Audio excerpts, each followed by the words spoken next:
جس وقت پیغمبر اکرم صلی اللہ علیہ وآلہ وسلم نے بادشاہوں کو خط بھیج کر اسلام کی دعوت دی تو ایک خط نجران کے عیسائی رہنما پوپ کو بھی تحریر کیا۔ اس خط کے جواب میں پہلے تو عیسائی مباہلے کے لیے آمادہ ہوئے، لیکن بعد میں عیسائیت کے صفحہ ہستی سے مٹنے کے خوف سے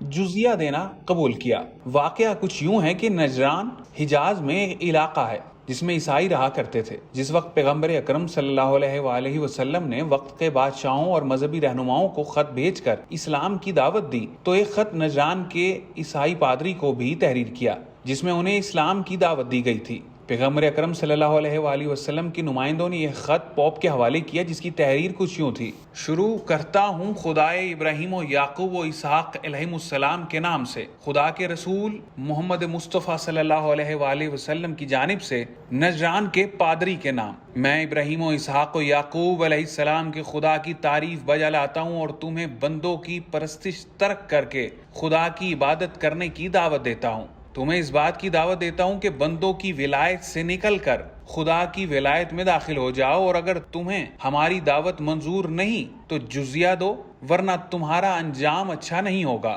عیسائی پادری نے خط پڑھنے کے بعد تمام مذہبی اور غیر مذہبی شخصیات کو مشورے کے لیے طلب کیا۔ شرجیل، جو عقل و درائیت میں بہت ہی معروف تھا، اس نے پادری کو مشورہ دیا کہ ہم نے بارہا اپنے رہنماؤں سے یہ سنا ہے کہ ایک دن منصب نبوت جناب اسحاق کی نسل سے نکل کر حضرت اسماعیل کی اولاد میں منتقل ہو جائے گا۔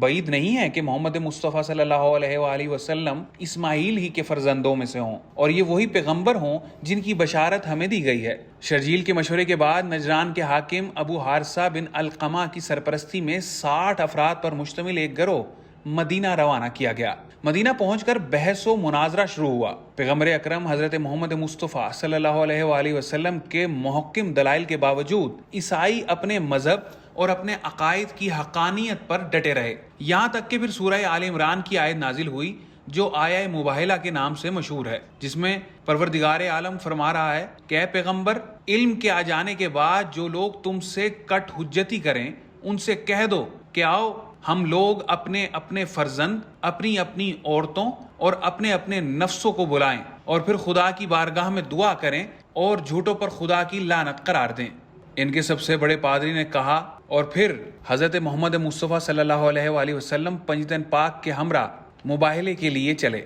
ان کے سب سے بڑے پادری نے جب پنجتن پاک علیہ السلام کو آتے دیکھا تو اس نے کہا کہ میں جن چہروں کو دیکھ رہا ہوں اگر پہاڑ کی طرف اشارہ کریں تو ان پر بھی لرزہ طاری ہو جائے گا۔ اگر انہوں نے دعا کے لیے ہاتھ اٹھائے تو ہم اسی صحرا میں قہر الہی میں گرفتار ہو جائیں گے اور ہمارا نام صفحہ ہستی سے مٹ جائے گا۔ پادریوں نے فیصلہ کیا کہ ان کے ساتھ صلح کریں گے اور کہیں گے کہ ہم جزیہ دیں گے تاکہ آپ ہم سے راضی ہوں، اور ایسا ہی کیا گیا۔ اس طرح حق کی فتح ہوئی اور باطل سرنگو ہوا، اور خداوند متعال نے پیغمبر اسلام اور آپ صلی اللہ علیہ وآلہ وسلم کی آل کی برکت سے سال کے باقی دنوں پر اس دن کو خصوصی اہمیت دی ہے۔ پیغمبر اکرم صلی اللہ علیہ وآلہ وسلم کے ہمراہ مولا کائنات حضرت علی علیہ السلام، جناب سیدہ فاطمہ الزہرا سلام اللہ علیہا، جناب امام حسن علیہ السلام، جناب امام حسین علیہ السلام جب چلے تو پھر فتح نصیب ہوئی۔ گھر سے مباہلے کے لیے پنجتن چلے، کچھ پھول تھے جو بن کے وقار چمن چلے۔ اس قافلے کی جیت پہ کیوں کر یقین نہ ہو،